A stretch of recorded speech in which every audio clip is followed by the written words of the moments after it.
Assalamualaikum warahmatullahi wabarakatuh. Nama saya Siti Balqis Damia binti Farzami. Saya berumur 11 tahun dan bersekolah di Sekolah Kebangsaan Cincin. Pada hari ini, saya ingin berkongsi cerita kepada rakan-rakan yang bertajuk Angsa Bentukan Telur Emas. Buku ini ditulis oleh Nur Azim Jaafar serta diterbitkan oleh Makmur Educational Supply Sdn Bhd. Saya memilih buku ini untuk berkongsi kepada rakan-rakan kerana buku ini mempunyai warna yang menarik serta font yang lebih besar daripada yang biasa. Tanpa melengahkan masa, mari saya menceritakan isi yang terdapat dalam buku ini kepada rakan-rakan. Di sebuah kampung terpencil, terdapat sepasang suami isteri yang hidup miskin. Mereka tidak mempunyai anak dan menternak beberapa ekor angsa. Mereka sangat sayang kepada angsa-angsa mereka. Pada setiap pagi, petani akan pergi mengutip telur-telur angsa di rebanya. Telur-telur itu akan dijual di pasar bagi menyara hidup mereka suami isteri. Pada suatu hari, petani seperti biasa pergi mengutip telur-telur angsa di rebanya. Tiba-tiba dia mendapati salah seekor angsanya telah bertelurkan telur emas.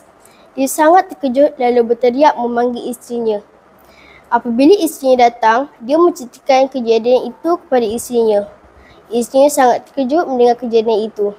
Isterinya pun mencadangkan kepada petani untuk menjual telur itu kepada tukang emas. Apabila pulangnya petani menjual telur itu kepada tukang emas, petani membawa pulang banyak wang. Isterinya gembira melihat petani membawa pulang banyak wang.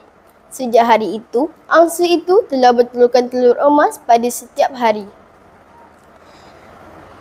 Petani dan isterinya menjadi kaya raya dan senang lenang.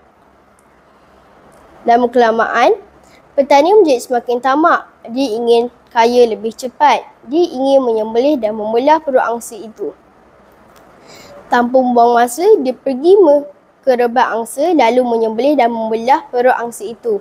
Dia menyangkakan terdapat banyak telur emas di dalam perut angsa itu. Alangkah terkejutnya apabila dia mendapati tiada satu pun telur angsa di dalam perut angsa itu. Kini, petani tidak lagi mendapat telur emas. Petani berasa kecewa dan insaf. Kehidupan suami isteri itu hanya menjadi seperti biasa dengan menjual telur putih angsanya di pasar. Moral daripada cerita ini, janganlah kita tamak kerana orang tamak akan selalu rugi.